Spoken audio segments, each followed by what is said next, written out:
Praise the Lord. சத்தமா ஒரு சொல்லுங்க பார்ப்போம். இன்னும் சத்தமா.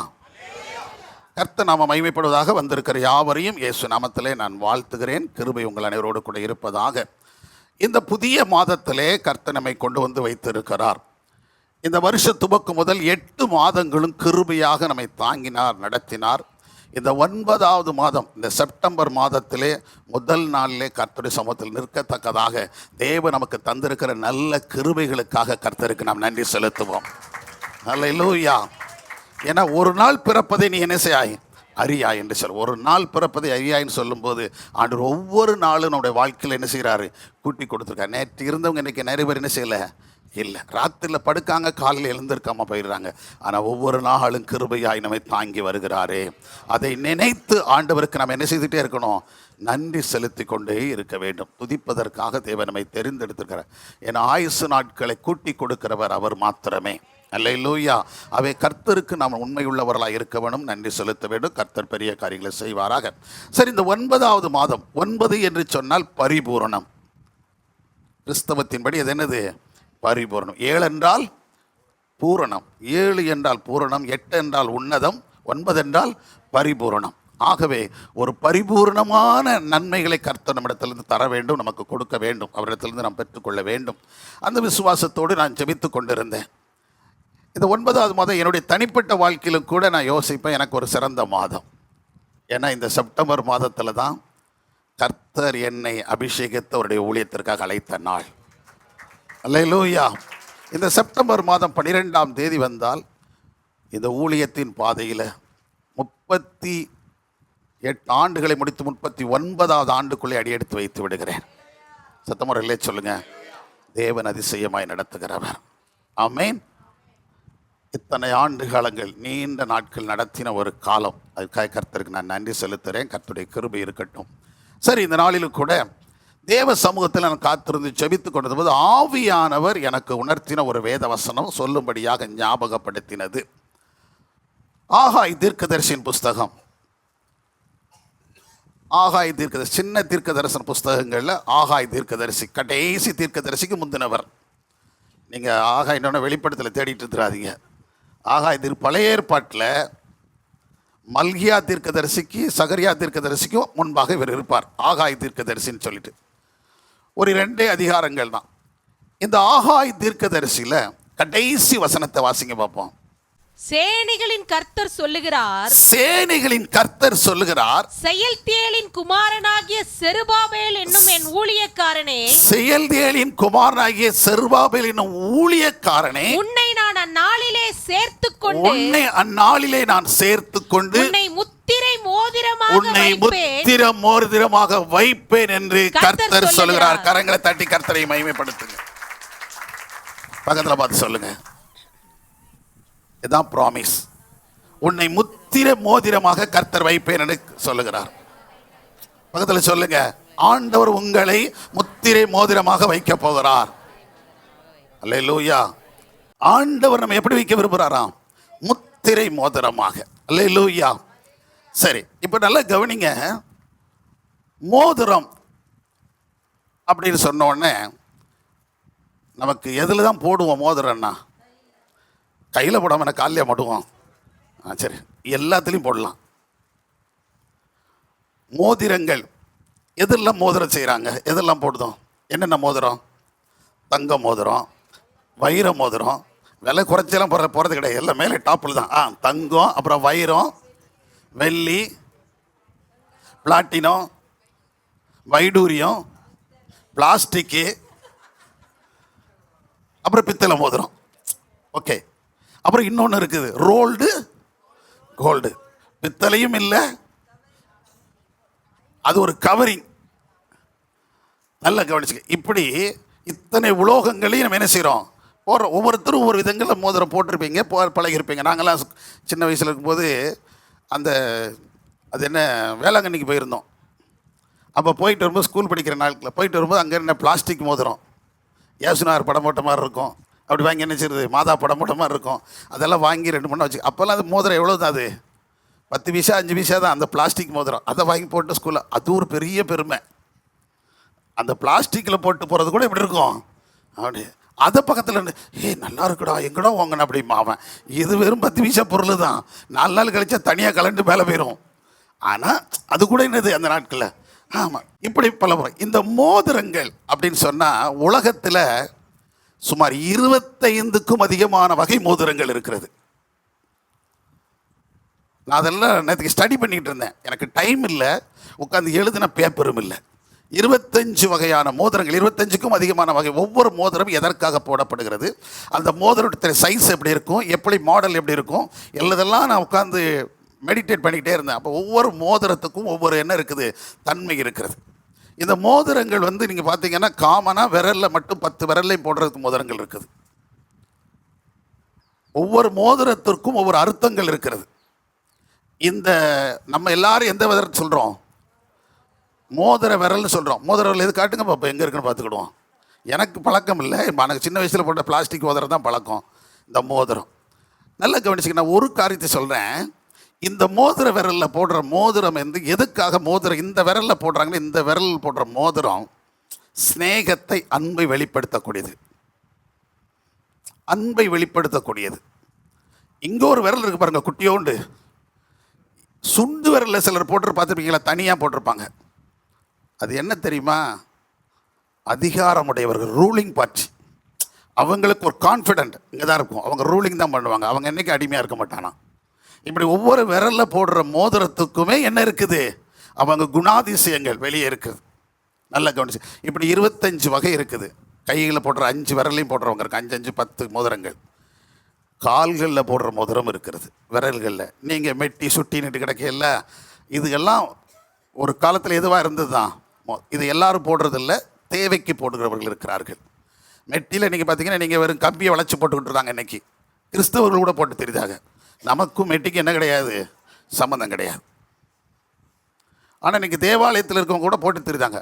அந்த மோதிரத்தில் நீங்கள் பார்த்தீங்கன்னா எப்படி மோதிரம் எங்கள் மேலே மாட்டி மேலே ஒரு இது இருக்குமோ, அதே போல் அந்த கம்பியில் மேலே என்ன இருக்கும், சின்ன ஸ்டார் மாதிரி அது இருக்கும். அதுதான் விரலில் போடுற, கால் விரலில் போடுற மோதிரங்கள். அதே போல் சிலர் எங்கே மோதிரம் போடுறாங்களாம், காதில். சிலர் எங்கே போடுறாங்க, மூக்கில் போடுற. அது ஒவ்வொரு விதங்கள் இருக்குது. எல்லாம் அந்த ரிங் அப்படிங்கிறது, மோதிரங்கிற ரிங். அந்த ரிங்கில் வந்து வித்தியாசமான மாடல். அது ஒவ்வொன்றுக்கும் ஒவ்வொரு குணாதிசயங்களும் ஒவ்வொரு காரியமும் இருக்கிறது. நல்லா கவனிச்சுக்கிடுங்க. இப்போ அதனுடைய நம்ம தாக்கம் நமக்கு முக்கியம் இல்லை, ஏன்னு கேட்டால் அது நம்ம போட போகிறது நமக்கு தேவையும் இல்லை. ஆனால் இன்றைக்கு நம்ம பார்க்க போகிறதுன்னா, இந்த இத்தனை மோதிரங்கள் இருந்தாலும், இப்படி வகை வகையான மோதிரங்கள் வகை வகையான உலோகங்களில் போட்டாலும், இந்த மோதிரம், முத்திரை மோதிரம் என்பது எல்லாவற்றை பார்க்கலும் வித்தியாசமானது. அல்லேலூயா. இந்த சிக்னெட் அப்படின்னு சொல்லலாம். அந்த சிக்னெட் ரிங் அப்படின்பது different from all the rings. எல்லா வளையங்களை பார்க்கிலும், எல்லா மோதிரங்களை பார்க்கிலும் இது வித்தியாசமானது. ஏன்னா இதில் என்ன இருக்குது அப்படின்னு சொல்லி பார்த்தீங்கன்னா, பவர் அண்ட் அத்தாரிட்டி. இதுக்கு என்ன இருக்கிறது, பவர் அண்ட் அத்தாரிட்டி. ஒரு அதிகாரம் இருக்கிறது, ஒரு வல்லமை இருக்கிறது. இந்த முத்திர மோதிரத்துக்கு ஒரு வித்தியாசம். ஆண்டவர் சொல்றாரு, செருபாபேலை பார்த்து உன்னை நான் மோதிரமாக்குவேன்னு சொல்லலை. எப்படி சொல்றாரு, முத்திரை மோதிரமாக மாற்றுவேன். இப்போ நம்மளை பார்த்தா ஆண்டவர் தான் சொல்றாரு, இந்த மாதத்தில் உங்களை மோதிரமாக்குவேன்னு சொல்ல. மோதிரம்னு சொன்னால் காமன், நான் சொன்ன மாதிரி காமன் மோதிரங்கள் அந்த 25 வகையில் ஏதோ ஒன்று உங்களுக்கு வந்துடும். ஆனால் இந்த 25ஐயும் விட்டுட்டு தனியாக போடுறாரு ஆண்டவர். உன்னை முத்திரை மோதிரமாக நான் பயன்படுத்துவேன். அல்லேலூயா. இது வந்து அதிகாரமுடையது. வேதத்தில் நிறைய உதாரணங்கள் இருக்கு. நான் 1-2 மட்டும் சொல்லிட்டு அதுக்கப்புறம் நான் மேலே பின்னாடி போயிடுறேன். இந்த மோதிரம் அப்படின்னு சொல்லும்போது, முத்திரை மோதிரம் அப்படின்னு சொன்னால், நீங்கள் ஆதியாகமத்தில் 41ஆம் அதிகாரம் 42ஆம் வசனத்தை நீங்கள் வாசித்து பார்த்தீங்கன்னா, பார்வோன் தன் கையில் போட்டிருந்த தன் முத்திரை மோதிரத்தை பார்வோன் தன் கையில் போட்டிருந்த முத்திரை மோதிரத்தை கழட்டி அதை யோசேப்பின் கையிலே போட்டு, அது யோசேப்பின் கையிலே போட்டான். இதுதான் முத்திரை மோதிரம். நல்ல கவனிங்க. அப்போ முத்திரை மோதிரம் யார் கையில் இருக்கும் அப்படின்னா, யார் கையில் தான் இருக்கும், நாட்டை ஆளுகிற ராஜாவின் கரத்தில் தான் இருக்கும். நல்ல கவனிச்சுக்கிடுங்க. ஒரு சாதாரண மனுஷன்ட்ட என்ன இருக்காது. நான் சொன்னல, இந்த 25 வகையான மோதிரங்கள் இருக்குன்னு சொன்னேன் இல்லையா, இதே போல் எதையாவது ஒரு மோதிரம், எதையாவது ஒரு கம்பி என்ன செஞ்சுக்கலாம், வளைத்து போட்டுக்கொள்ளலாம், நம்ம கையில் போட்டுக்கலாம். அது வேற. சிலர் ஒன்றும் இல்லைன்னா கூட என்ன செய்வாங்க, நகை போட, மோதிரம் போட முடியலன்னா கூட அந்த கீ செயினை தொங்கிட்டே தெரிவாங்க. எதை மாதிரி, கீச்செயினை எந்த வரல மாட்டிருப்பாங்க பார்த்துருக்கீங்களா? நிறைய பேர் நான் பார்த்துருக்கேன். கீச்செயின் இதுக்குள்ளே மாட்டிக்கிட்டு பிடிச்சிருப்பாங்க. கீச்செயின் இங்கே மோதிரமாக இருக்கும், செயின் உள்ளே கிடக்கும், அந்த கீ உள்ளே இருக்கும். அப்படி எதையாவது ஒன்று போட்டு வச்சுருக்க, எது வேணாலும் கம்பியை கூட போட்டுக்கலாங்க வளைச்சி, எவனுக்கு கட்டு கம்பி கூட கட்டி வச்சுக்கலாம், அது தப்பு இல்லை. நான் எதுக்கு சொல்கிறார், அது அவங்கவுங்க விருப்பம். கயிறச்சலை சுற்றி வச்சுருக்காங்க, இப்படிலாம் பார்க்குறோம், நல்லா இருந்துட்டு போட்டோம். ஆனால் இந்த முத்திரை மோதிரம் என்பது எல்லா மனுஷனுக்கும் கிடைக்காது, எல்லா மனுஷங்களும் இருக்கவும் கூடாது. இது யாருக்கு மட்டும்தான் இருக்குன்னா நாட்டை ஆளுகளுடைய கரத்தில் மட்டும்தான் இருக்கும். சத்தமுறை இல்லை சொல்லுங்க. அதுவும் அதிகாரமுடைய ஒரு கையில் மட்டும்தான் இருக்குமே தவிர வேற யார் கையில என்ன செய்யாது, இருக்காது. அப்போ அந்த அதிகாரம் எதற்குன்னா சட்டத்தை பிறப்பிப்பதற்கும் சட்டங்களை மாற்றுவதற்குமான ஒரு அதிகாரம் அவங்க கையில் தான் இருக்குது. அந்த சீல் வச்சுட்டாங்கன்னு சொன்னால் அந்த சட்டம் மாறாத பிரமாணமாக இருக்கும். சத்தமுறை இல்லை சொல்லுங்க. ஒரு சட்டத்தை எழுதுறாங்க, அந்த சட்டத்தை எழுதி ராஜா அதில் முத்திரை போட்டான்னா, ஏன்னா அது பலவிதமான ராஜா கண்ணை மூடிட்டு ஒரு சட்டம் பிறப்பிக்க மாட்டார். மன்னர் அவர் மனம் போலெல்லாம் சட்டங்கள் கொண்டு வர மாட்டார். ஒரு மன்னர் சொல்லும்போது அந்த அமைச்சரவை கூடும், அதற்கு கீழே சகாக்கள் கூடுவாங்க, அங்கே இருக்க ஆலோசகர்கள் இருப்பாங்க. அந்த சங்கம் முழுவதும் கூடி உட்கார்ந்து என்ன செய்வாங்க, இது சரியா இது சரியில்லையா, இதெல்லாம் எல்லாரும் ஒருத்தர் பேசுவாங்க. அப்படி பேசி தீர்மானித்து இது ஓகேன்னு சொல்லி அந்த இதெல்லாம் எந்த சரத்துகள் சேர்க்கணும், எதை சேர்க்கக்கூடாது எல்லாத்தையும் போடுவாங்க. போட்டு முடித்த உடனே இப்போ என்ன பண்ணுவாங்க, எல்லாம் முடிச்சு ராஜாட்ட ஓகே அப்படின்னு சொல்ல பிறகு ராஜா கையில் வைப்பாங்க, எல்லாம் முடிஞ்சிருச்சு. அப்போ அவர் சீல் பண்ணிடுவார், முடிஞ்சு போச்சு. அப்போனா அந்த சட்டம் என்ன செய்யப்படாது, மாற்றப்படாத ஒரு சட்டம். ராஜாக்கள் மன்னர்கள் கையில் இருக்கிற சட்டம் வந்து அவங்க குத்துனது தான், ஒருத்தனும் மாற்ற முடியாது. சத்தமுறையிலே சொல்லுங்க. அந்த அதிகாரம் அதை யாருக்கு கொடுக்கிறார் என்று சொன்னால் யோசேப்பை தலைமையிடத்தில் கொண்டு வந்து உட்கார வச்சுட்டு யோசேப்பு கையில் கொடுக்குற, நீ எகிப்து தேசம் முழுவதற்கும் நீ போடுறது தான் சட்டம். சத்தமுறையிலே சொல்லுங்க. நீ சொல்கிறதா என்னது சட்டம், நீ என்ன செய்வியோ என்ன பேசுவே தெரியாது. ஏன்னா எகிப்தியர்களே அதுக்கு பின்னாட்களில் வந்து பார்க்கும்போது பார்வோன்ட்ட போய் கேட்கும்போது இந்த மாதிரி எங்களுக்கு என்கிட்ட ஏன் வர்றீங்க, அங்கே யோசேப்பு இருக்கிற அங்கே போய் பார்த்துக்கங்கன்னு சொல்லி அனுப்பிவிட்றான். நீங்கள் என்னை யாரும் தேடி வரக்கூடாது, இந்த முழு தேசத்திற்கும் இந்த சாம்ராஜ்யத்துக்கு யார் பொறுப்பாளி, யோசேப்பு தான், அவங்ககிட்ட போய் கேட்டுக்காங்க அப்படி சொல்லி எகிப்திய ராஜா அனுப்பி விட்றார், பார்வோன் அனுப்பி விட்றார்.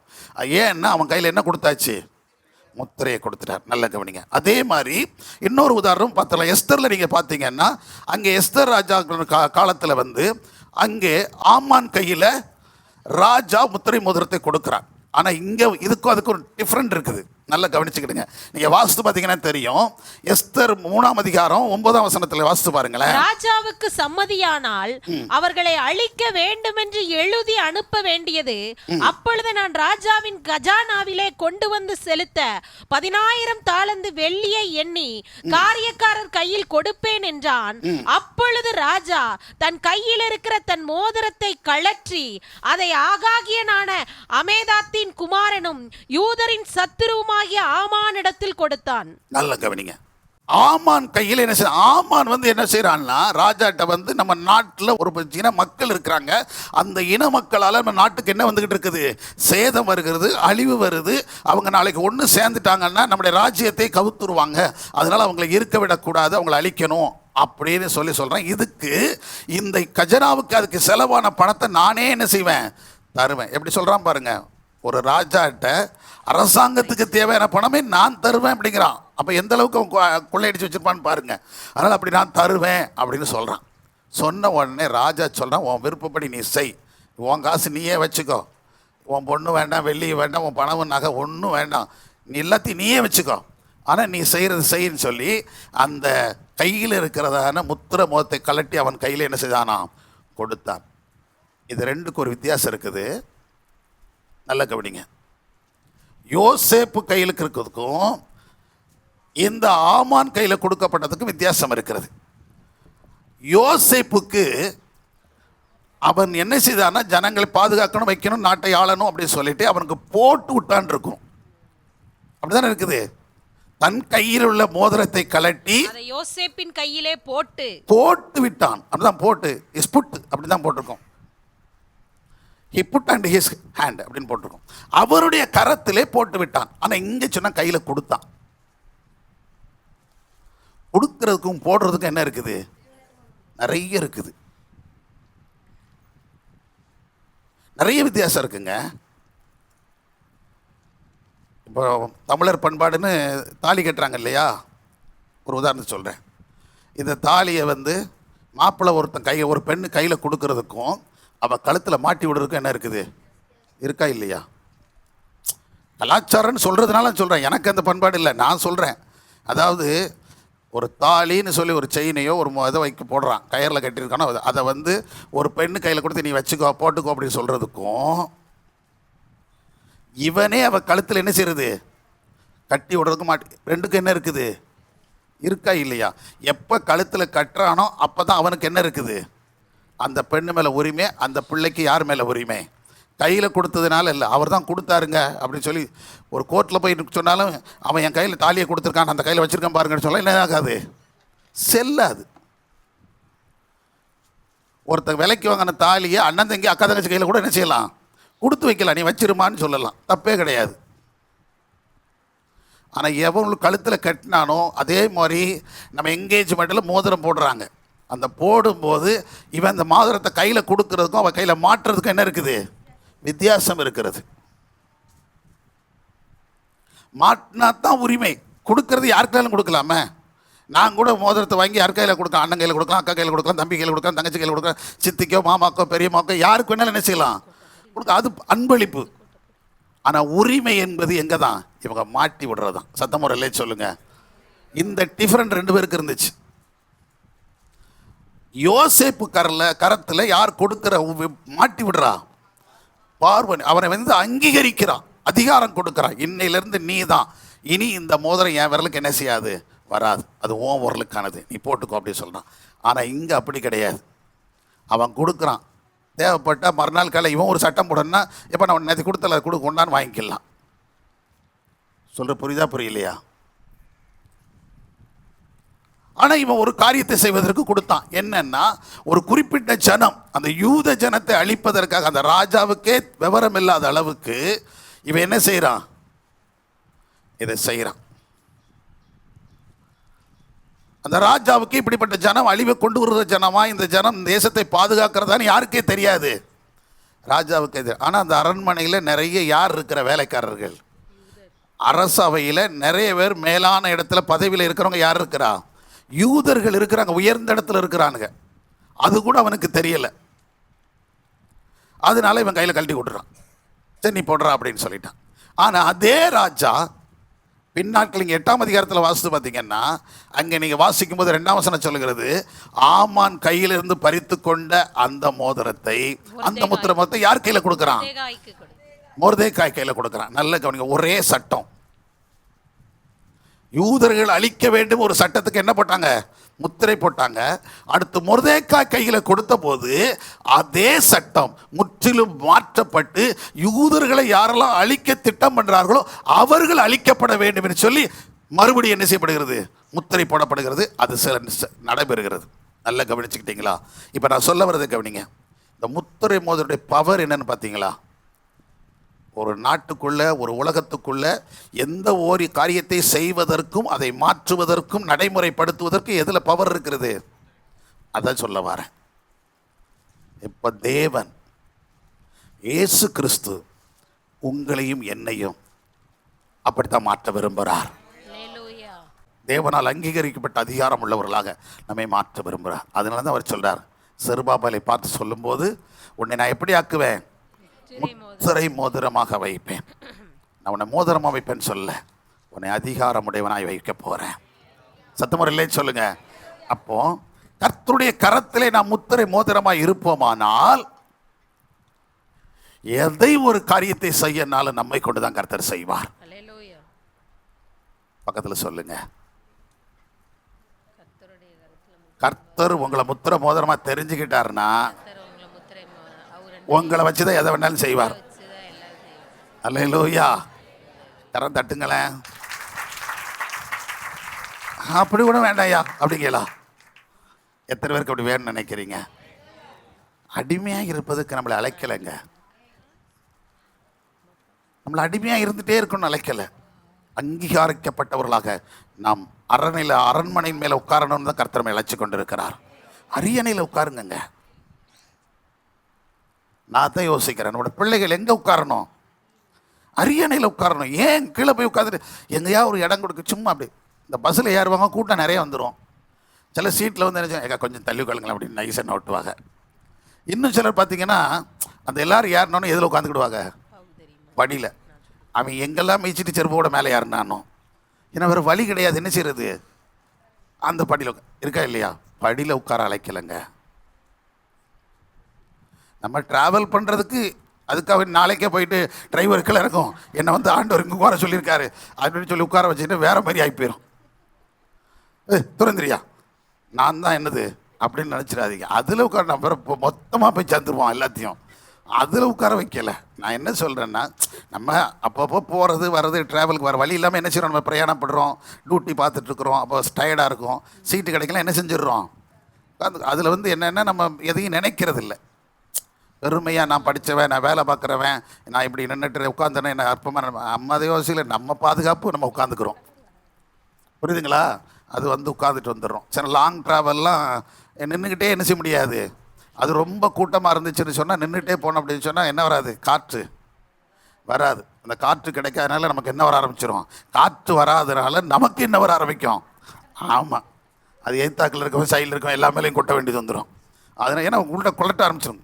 முகத்தில் என்ன படணும், காற்று படணும். அப்படி தான் இருக்க முடியுங்க ட்ராவலில். ஏன்னா அது வர பஸ்ஸில் பார்த்தீங்கன்னா அந்த டீசல் வாடை வேறு என்ன வந்துகிட்டே இருக்கும், ட்ருன்னு அடிப்பாங்களா, அப்படிங்கும்போது அந்த வாடை வேறு அடிக்கும். அப்போ நமக்கே நம்மளை அறியாமல் என்ன செய்யும், கொணட்டும். அப்படி அதே போல் பார்த்தீங்கன்னா இறக்கத்தில் வரும்போது இன்னும் ரொம்ப பயங்கரமாக இருக்கும்.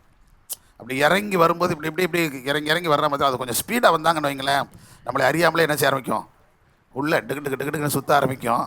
கொஞ்சம் டிரைவர் பிரேக் போடலன்னா அவர் மேலே கிளியர் அப்படி ஆகிடும். அந்த மாதிரி இருக்கும். அதனால் நான் எதுக்கு சொல்ல வரேன்னா, அதுக்கு சேஃப் எங்கே இருந்துக்கலாம், படியில் உட்காந்தாலும் நிம்மதியாக உட்காந்துக்கலாம் ஐயா அப்படின்னு சொல்லிட்டு உட்காந்துட்டு வந்துடலாம்.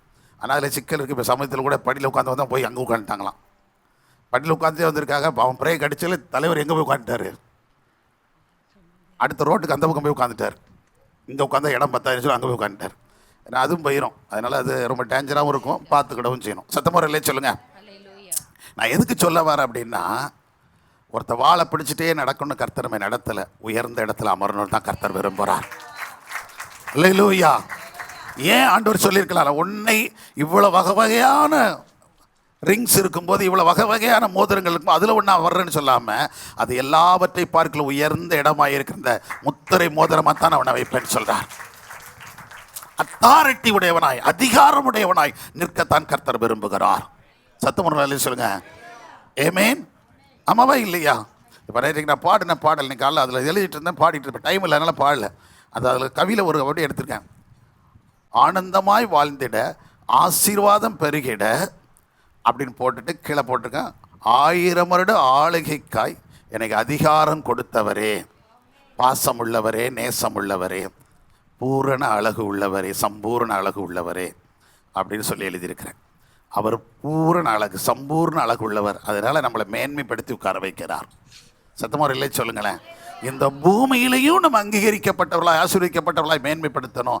அவருடைய ராஜ்யம் வரும்போதும் அந்த 1000 வருட ஆளுகையிலும் நம்ம அவரோடு கூட ஆள வைக்கணும். ஏன்னா அவர் தான் சொல்லியிருக்கிறார், என்னை விசுவாசித்து என்னை பின்பற்றி என் பின்னாடி நீங்கள் நடப்பீங்களானால் என்னோடு கூட எங்கே உட்காந்துருப்பீங்க, சிங்காசனத்தில் உட்காந்துருப்பீங்கன்னு கர்த்தர் சொல்கிறார். அல்லேலூயா. வேறு யாரும் இந்த சீட்டை என்ன செய்கிறது கிடையாது. தனக்கு இருக்கிற சீட்டை யாருக்கும் என்ன செய்ய மாட்டாங்க, கொடுக்க மாட்டாங்க. ஆனால் ஆண்டவர் சொல்றார், நான் எங்கே இருப்பேனோ அங்கே நீயும் இருப்பாய். சத்தமாக ஊழியக்காரனுக்குரிய அதிகாரம் அது. இங்கே இவனுக்கு அப்படி தான் சொல்கிறார், என் செருபேபேலா நீ என்னும் ஊழியக்காரன் தான் கூப்பிடுதார். நீ எனக்கு ஊழியத்துக்கு வந்திருக்கிற அப்படி சொல்லிட்டு கூப்பிடுறார். நல்லா கவனிச்சுக்கிடுங்க. இந்த அங்கீகாரம் அடிச்சு ஏன் இந்த செருபாபேலுக்கு இது சொல்லப்பட்டது, அதை பற்றி வேகமாக சொல்லிட்டு போயிடுறேன். செருபாபேலுக்கு ஏன் சொல்லப்பட்டது? இந்த செருபாபேல் யார்? Who is he? அவர் யாருங்க? செருபாபேல் முதலாவது சில காரியங்களை சொல்லிடுற, வேகமாக புரிஞ்சுக்கிடுங்க. நான் ரொம்ப விளக்க மாட்டேன், வேகமாக போயிட்டு நான் முடிச்சு. ஒன்று, நீங்கள் வாசித்து பார்த்தீங்கன்னா சொல்லுவோம், மத்தேயு சுவிசேஷம் 1 அதிகாரம் 12-13. மத்தேயு 1 அதிகாரம் 12-13 பார்த்தீங்கன்னா அங்கே சொல்லப்பட்டு இருக்கிறது, பாபிலோனுக்கு சிறைப்பட்டு போன பின்பு எகோனியா சலத்தியாலை பெற்றான், சலாத்தியேல் செரோபாபேலை பெற்றான், செரோபாபேல் அபியூதியை பெற்றான். நல்ல கவனிங்க. எங்க பார்க்கும்போது அந்த செருபாபேல் யாருடைய குமாரன் இருக்குது? சலாத்தியேல். அங்க என்ன போட்டிருக்குது? செயல்தியேலின் குமாரனன், அவன் தான் செயல்தியல். சலாத்தியல்ங்கிறதும் செயல்தியல்ங்கிறதும் ஒன்று, ஒரே நேம் தான். ஏன்னா அவன் எழுதுகிற லாங்குவேஜ்னு ஒன்று இருக்குது பார்த்தீங்களா. இப்போ அவர் வந்து எழுதுகிற லாங்குவேஜ் ஒன்று இருக்குல்ல, நம்ம எழுதும் போதே ஒவ்வொருத்தரும் எழுதுகிற பேசுகிற மொழி இருக்கு இல்லையா, அதே போல். ஏன்னா அவங்க எபிரேயத்தில் இருந்துச்சு, இது எங்கே இருக்குது, புதிய ஏற்பாடு வந்து கிரேக்க மொழி, அதனால அவங்க எழுதுகிறாங்க. இப்போ நம்ம பார்த்தீங்கன்னா ஆபீஸ் நம்ம சொல்லுவோம், இங்கிலீஷில் நம்ம சொன்னால் ஆபீஸ். அதே கேரளாக்காரன் சொல்லுவான், நம்ம ஊரில் தான் இருக்கிறான், அவன் சொன்னால் ஓபீஸ் அப்படிமா. நம்ம ஏன்னு சொல்லுவோம், அவன் என்ன சொல்லுவான் ஓ. ஏன்னா இது என்னதுக்கு, இது ஓன்னு தானே ஆரம்பிக்குது. அவன் ஓன்னு ஆரம்பிக்கலாம், எப்படி தான் ஆரம்பிப்பான், ஓன்னு தான் சொல்லுவான். நம்ம காப்பின்னு சொல்கிறோம், அவன் காஃபி கோஃபி அப்படிமா. அது ஓன்னு வருதுனால என்னது கோஃபி, நம்ம காஃபி அப்படிம்போம். அவ்வளோதான் வித்தியாசம். ஆனால் அது வேறு இது வேறு கிடையாது, ரெண்டும் ஒன்று தான். ஒரு உதாரணத்துக்கு சொல்கிறேன், புரியுதுங்களா. இதே மாதிரி தான் இவங்களுக்கும் அவங்களுக்கும். அது கிரேக்க சபதத்தில், அது கிரேக்கத்தில் எழுதப்பட்டது. அங்கே செயல்தியலின் குமாரனாகிய செருபாபேல்னு, இங்கே சலாத்தியலின் குமாரனாகிய செருபாபேலுக்கும் எப்படி எழுதிங்க பாருங்க, சரோபாபேல்னு இருக்கும். ஆக்சுவலி இது என்ன சரி இருக்கிற அந்த குழப்பத்துக்குள்ளே போயிட வேண்டாம். இவங்க யார் முதல்ல அப்படின்னு சொன்னால், தாவீதின் வம்சத்தை சேர்ந்தவன். செருபாபேல் யாராம், தாவீதின். அப்போ என்ன குடும்பத்தை சேர்ந்தவன், ராஜ பரம்பரையை சேர்ந்தவன், ராஜகுல மக்களில் சேர்ந்தவன். ஒன்று. ரெண்டாவது, இவன் வந்து எதில் இருக்கிறான் அப்படின்னா, இயேசு கிறிஸ்துடைய வம்ச வரலாறு பட்டியலில் இடம்பெற்று, இந்த ஜீனியாலஜி ஆஃப் ஜீசஸ் கிரைஸ்ட். இயேசு கிறிஸ்துடைய வம்ச வரலாறு யார் பெயர் பொதிக்கப்பட்டிருக்குது, தாவீதின் வம்சத்தில் இயேசு கிறிஸ்துடைய பிறப்பின் அட்டவணையில் யார் பெயர் இருக்குது, ஆமாம், செயல்தியலின் குமாரன்கிற பெயர் இருக்குது, செருபாபேல் இருக்கிறான். இந்த செருபாபேல் வேறு யார் அப்படின்னு சொல்லி பார்த்தீங்கன்னா, ஆகாய் தீர்க்கதரிசி 1:1 வாசிக்கலாம். அப்போ 1:1, 1:14, 2:2 இந்த வசனங்களாம் நீங்கள் வாசித்து பார்த்தீங்கன்னா, அங்கே தீர்க்க தரிசனம் ஆகாய் சொல்லும்போது கர்த்தர் சொல்கிறாரு, ஆகாயிட்ட சொல்லும்போது, நீ செயல்தியலின் குமாரனாகிய செருபாபேல் என்னும் யூதாவின் தலைவன். இவன் யூதர்களுக்கெல்லாம் யாரா இருந்தானா, நல்லா கவனிச்சுக்கிடுங்க. ஒன்று தாவீதி வம்சம், அப்புறம் ராஜகுல மக்கள், அப்புறம் இவன் யாரு, இயேசு கிறிஸ்துடைய வம்சவழியில் அந்த பேரட்டவழியில் இடம்பெற்றவன். 3 வந்துடுது. அடுத்து பார்த்தீங்கன்னா இவன் யாரா இருக்கிறான், யூதர்களுக்கு தலைவன். இந்த யூதர்களுக்கு தலைவன்கிறதுல இவன் எங்கே தலைவனாக இருந்தான்னு இருக்குது. இந்த யூதர்களுக்கு தலைவனாய் மேதிய பெர்சிய காலத்தில் அங்கே யூதர்கள் இருந்தாங்க இல்லையா, யூதர்களாக சிறைப்பிடித்து கொண்டு வச்சுருந்தாங்கல்ல, அந்த யூதர்களுக்கு இவன் தலைவனாக ஆளுநராக இருந்தானா, மாகாணத்தின் ஆளுநர். ஆளுநர் யாரு, கவர்னர். யூதர்களுக்கான கவர்னர் யார் தானா, செருபாபேல். ஒரு சாதாரண ஆளை போய் ஆண்டவர் தூக்கிட்டு வரல, யூதர்களுக்கு தலைவராக இருக்கு. அடுத்து நீங்கள் வாசித்து பார்த்தீங்கன்னா இவரை குறித்து சொல்லப்பட்டிருக்கிறது எஸ்ராவின் புஸ்தகம் 2ஆம் அதிகாரம் 2ஆம் வசனம் 3ஆம் வசனத்தில் வாசித்து பார்த்தீங்கன்னா அங்கே சொல்லப்பட்டிருக்கிறது, இந்த செருபாபேல் தலைமையில் ஒரு கூட்டம் என்ன செய்கிறாங்க, செருபாபேல் அடுத்த வருஷம் லீடர்ஸ்லாம் வர்றாங்க, அவங்க கூட சின்ன சின்ன அடுத்தடுத்த லீடர் நெகேமியா இவங்கெல்லாம் வர்றாங்க. எதுக்கு வராங்கன்னா, தேவாலயத்தையும் அலங்கத்தையும் கட்டுவதற்காக இவங்க என்ன செய்கிறாங்க, மேதிய பெர்சி அந்த பாபிலோன்ல இருந்து அவங்க எங்கே வந்துருக்காங்க, எருசலேமுக்கு கடந்து வர்றாங்க. அது யார் தலைமையில் தான் வந்தார்களாம், செருபாபேல் தலைமையில். கிட்டத்தட்ட எத்தனை பேர் வந்தாங்களாம், 42,360 பேர் வந்தாங்களாம். ஃபர்ஸ்ட் டீம் அதான், முதல் டீம். அங்கேருந்து வரும்போது அன்னைக்கு ராஜா சொல்கிறாரு, நீங்கள் வந்து எனக்கு கர்த்தர் எனக்கு இந்த ஆலயத்தை கட்டும்படி தோன்றிருக்க, ஆவி எனக்கு ஏவிருக்கார், ஆவியில் ஏவப்பட்டவர்கள் எழும்பி நீங்கள் என்ன செய்யலாம், எருசலேமில் போய் அந்த தேவாலயத்தை கட்டலாம், அலங்கத்தை கட்டலாம்னு சொன்னபோது, அவன் கட்ட புறப்பட்ட போது அது முதல் தலைவனாக இவனை கிளப்புறான். இவனுக்கு கீழே எத்தனை பேர் கிளம்பி வந்தாங்களாம், 42,360 பேர் வந்தாங்களாம். அவர்களுக்கு தலைவனாக அங்கிருந்து புறப்பட்டு வந்தவன். அது மாத்திரமல்ல, எஸ்ராவின் புஸ்தகத்தில் பார்க்கும்போது 3ஆம் அதிகாரம் 2ஆம் வசனம் 3ஆம் வசனத்தில் நீங்கள் வாசித்து பார்த்தீங்கன்னா, அவன் வந்து பலிபீடத்தை முதலாவது கட்டியிருக்கான். அங்கேருந்து வந்த உடனேயே அவனோடு சேர்ந்த யோசுவா எல்லாரையும், யோசுவா வந்து ஆசாரியர்கள் தலைவன், ஆகவே செருபாபேல் மக்களின் தலைவன். இவங்கெல்லாம் வந்து தான் என்னத்தை கட்ட ஆரம்பித்தாங்க, பலிபீடத்தை கட்டினாங்க. முதல்ல தேவனுக்கு என்னத்தை கட்டினாங்களாம், முதல்ல ஆலயம் கட்டலை, அலங்கம் கட்டலை. நெகேமியா எல்லாரும் ஒன்றா வந்திருக்கிறாங்க. வந்தாலும் முதல்ல அவங்க கட்ட தொடங்கினது என்ன தான், ஏன் பலிபீடம்னா, முதல்ல கர்த்தரை ஆராதிக்கணும். சத்தமுறையிலே சொல்லுங்கள், முதல்ல தேவனுக்கு மகிமையை செலுத்தணும். பலி செலுத்தினாங்க, பலிபீடத்தை கட்டி தேவனுக்கு அவங்க என்ன செய்தார்களாம், அதுக்கப்புறம் தான் என்னதை கட்ட ஆரம்பித்தாங்க? ஒரு டீம் தேவாலயத்தை கட்ட ஆரம்பிக்கிறது. அது செருபாபேல் அதுக்கு அஸ்திவாரம் போடுறான், அவன் தான் கட்ட ஆரம்பிக்கிறான். இப்போ நல்ல கவனி, அது பின்னாடி நான் சொல்கிறேன். ஆனால் இங்கே நம்ம சுற்றி பார்த்தீங்கன்னா அலங்கத்தை, அதுக்கப்புறம் நெகேமியாவுடைய தலைமையில் ஒரு கூட்டம் என்ன செஞ்சுட்டு இருக்குது, பார்ட் அலங்கம் முழுதும் கட்டப்படுது. ஒவ்வொருத்தரும் டீமாக இங்கே இருந்து இதை கட்டு, இதை இதுலேருந்து இல்லை, நீ கட்டு இதுலேருந்து, ஒவ்வொரு குடும்பத்தாரும் தனித்தனியாக எழுப்பி என்ன செஞ்சாங்க, கட்ட ஆரம்பித்தாங்க. இதுக்கு முத்தாய்ப்பாக முதலாவது அவங்க தொடங்கினது என்னதுதான்? பலிபீடம். ஏன்னா முதல்ல தேவனை ஆராதிக்காத பட்சத்தில், தேவனை தொழுது கொள்ளாத பட்சத்தில் பில்டிங் கட்டி பிரயோஜனம் இல்லை. ஆக மேலே தேவனை தொழுது கொள்ள வைத்தார்கள். 2 காரியத்திற்காக. ஒன்று, இத்தனை ஆண்டு காலம் கழித்து மறுபடியும் தேவ சமூகத்தில் தேவ ராஜ்யத்துக்குள்ளே வருவதற்கு ஒரு வாய்ப்பு என்ன செஞ்சிச்சு, கிடச்சிருச்சே அப்படின்னு. அடுத்து 2வது, நம்முடைய ராஜ்யத்தில் மறுபடியும் தேவாலயத்தை கட்டுவதற்கான ஒரு வாய்ப்பை கர்த்தர் கொடுக்குறாருன்னு சொல்லி தான் அவங்க முதல்ல தேவனை ஆராதித்தார்கள். சத்தமாக இல்லை சொல்லுங்க. அப்போ நம்மளோட வாழ்க்கையில் ஒரு புதிய காரியம் தொடங்கும் போது, ஒரு புதிய காரியத்தை செய்யும் போது முதல்ல என்ன செய்து தான் தொடங்கணும்? தேவனுக்கு முன்னுரிமை கொடுத்து, தேவனை ஆராதித்து, தேவ சமூகத்தில் காத்திருந்து தான் தொடங்க வேண்டும். சத்தமாக இல்லை சொல்லுங்க. ஆமே. நீங்கள் என்ன முட்டாள் நினச்சாலும் நான் சொல்லுவேன், நான் ஒரு செருப்பு வாங்கினா கூட முதல்ல சர்ச்சைக்கு போட்டு வந்தால் மட்டும் போடுவேன் வெளியே. எனக்கு அப்படி பழக்கம். நான் அதுக்காக எல்லாரும் நீங்கள் அப்படி செய்யணும்னு நான் சொல்ல வரல. நான் அப்படி பழகிட்டேன்னா ஒன்றும் இல்லாமலேருந்து கர்த்தர் என்னை தெரிஞ்சுக்கிட்டார். அதனால் எது கொடுத்தாலும் யார் கொடுத்தது தான்? கர்த்தர். எது எடுத்தாலும் நான் அவர் சமூகத்தில் வந்துட்டு தான் அன்றைக்கி போட்டு வந்துட்டு தான் அதுக்கப்புறம் நான் மற்ற காரியத்தை பண்ண, சட்டையாக இருந்தாலும் துணியாக எது புதுசாக எடுத்துன்னு டக்குன்னு போட்டுவேன். அன்றைக்கி அந்த வாரத்தில் ஏதாவது ஒரு நாள் என்ன செஞ்சுட்டு வந்துடுவேன், தேவாலயத்துக்கு போட்டுட்டு வந்துட்டு தான் அடுத்து எங்கேயோ ஃபங்க்ஷனுக்கு எங்கேயோ போட விரும்புவேன். ஏன்னா வெறுமனே போட்டு வர மாட்டேன். இது நான் ஆரம்ப காலத்துலேருந்தே பழகிக்கிட்டேன். சின்ன வயசுலேருந்து அப்படி எனக்கு பழக்கங்கள் வந்துருச்சு. ஏன்னா நான் அப்படி சிறுமையிலேருந்து வந்தவன். அதனால் எதையுமே என்ன செய்ய முடியாது, அவர் இல்லாமல் நம்ம வாழ முடியாதுங்கிற எனக்கு உணர்வு இருக்குது. ஆண்டவர் தான் ஒரு ட்ரெஸ் தந்தால் கூட எனக்கு போட்டு தந்திருக்காருன்னா, என்னை உடுத்த வச்சிருக்காருன்னா அது அவர் தந்த கிருபை. இதை கூட வாங்குவதற்கு என்ன இல்லாத இருந்த நாட்கள் உண்டு, காசு இல்லாத இருந்த நாட்கள் உண்டு, எத்தனையோ காலங்கள். அதனால் அப்படிப்பட்ட நிலைமையில் இன்றைக்கி நம்ம ஆசீர்வதிச்சு வச்சுருக்காருன்னா அது அவருடைய ஆசீர்வாதம். அதனால் அவருக்கு முதலிடம் கொடுக்கணும். சத்தமாக இல்லை சொல்லுங்கள். ஆமாம், நான் சொன்னேன், எங்கள் வீட்டில் மரணம் என்ன அடிக்கடி சொல்லியிருக்கிறேன். வீட்டுக்குள்ளே மரணமே ஆனாலும் என்ன செஞ்சுட்டு தான் போவேன், தேவலை. எங்கள் அம்மா இறந்தாலும் அப்படி தான் செய்வேன்னு சொன்னேன். செல்வி ஒரு தடவை அப்படின்னு சொன்னால், நீங்கள் அப்படி சொல்லியே கெடுத்துட்டீ அப்படின்னா.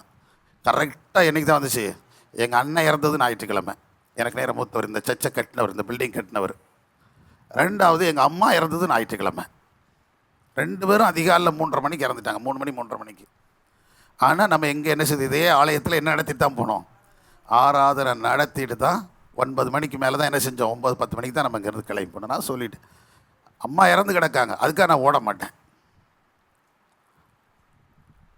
இதை முதல்லேருந்தே சொல்லிகிட்டு இருந்தேன். அது ஆண்டவர் இவன் செய்வானா செய்ய மாட்டானான்னு கூட என்ன செஞ்சிருப்பார் போல், 1க்கு 2 தடவை சோதிச்சு பார்த்துருக்கிறார்.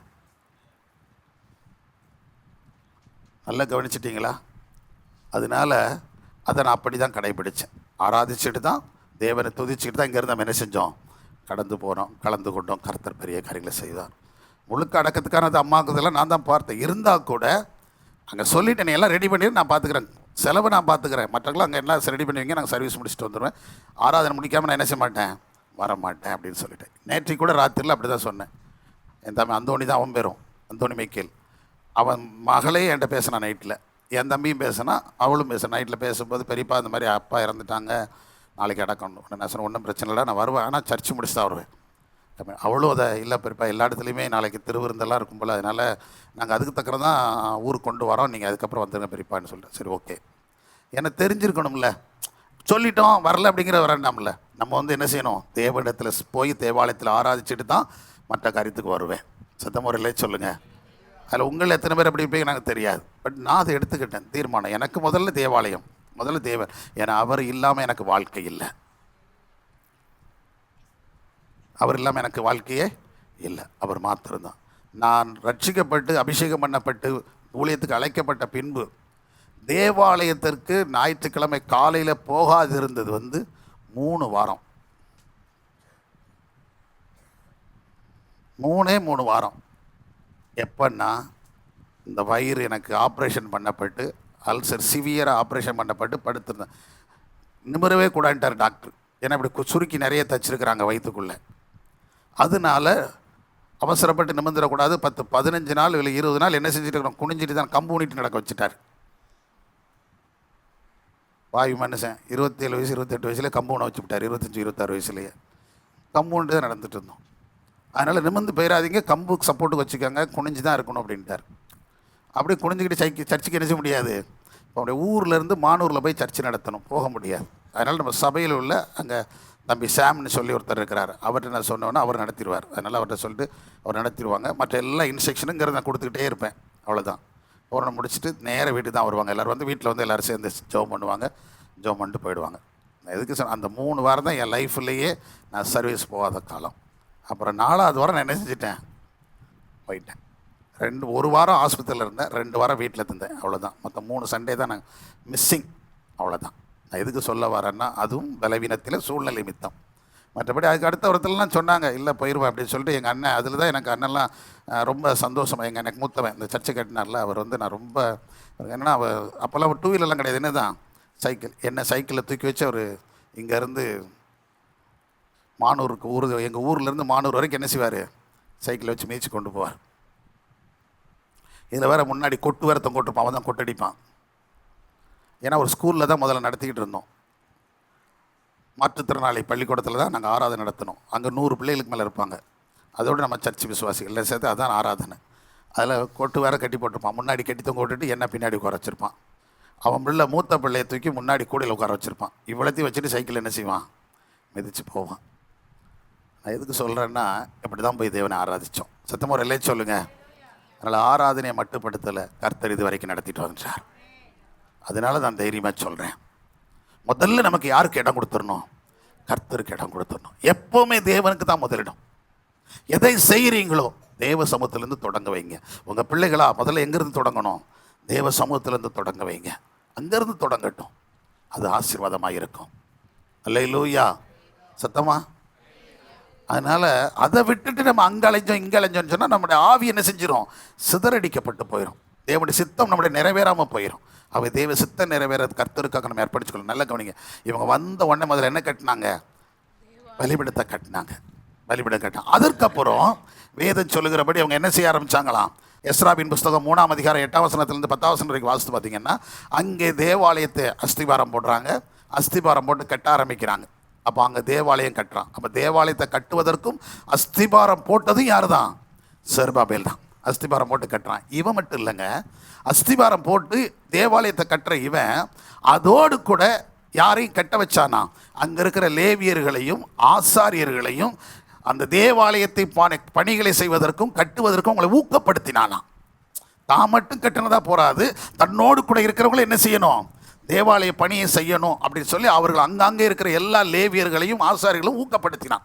நீங்கள்லாம் இதை செய்யுங்க, இந்த பணிகளை செய்யுங்க, தேவாலயத்தை கட்டுறோம், இந்த பணிகளை உங்களால் முடிஞ்சதை ஒருத்தர் செய்யுங்கன்னு சொல்லி நினைஞ்சிட்டு தானா அவங்கள உற்சாகப்படுத்திக்கிட்டே ஊக்கப்படுத்திக்கிட்டே இருந்தாலாம். இன்னொரு காரியத்தை நல்லா கவனிச்சுக்க. இவன்ட்டு இருந்த இன்னொரு குணம் என்ன அப்படின்னா, இப்படி கட்டிக்கிட்டு இருக்கிறாங்க. இந்த தேவாலயம் கட்டப்பட்டிருக்கிறது வந்து அங்கே ஒரு கூட்டம் இருக்கிறாங்க, சன்பல்லாத்து தொபியாக்கின்னு ஒரு கூட்டம் இருக்கிறாங்கல்ல.